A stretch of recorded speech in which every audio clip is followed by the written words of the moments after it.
It's absolutely vital. And if you're having a house built by somebody, get hold of the plans, ask them for the diagonal and check it. Check the diagonals.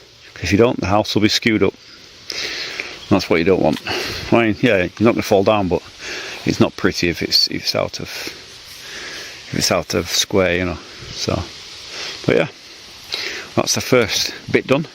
Tomorrow on with the cutting, and after the cutting, getting the diagonal sorted out.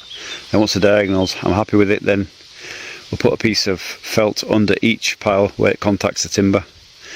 Once that's in place, then we'll go down the middle pieces. Once the middle pieces are in, then we'll go across this way. So it's these are funny joints, but they're simple, but they're funny. But we'll go through all that tomorrow. So anyway, for tonight, it's starting to get dark. So I'm heading for Bedlam. See you tomorrow.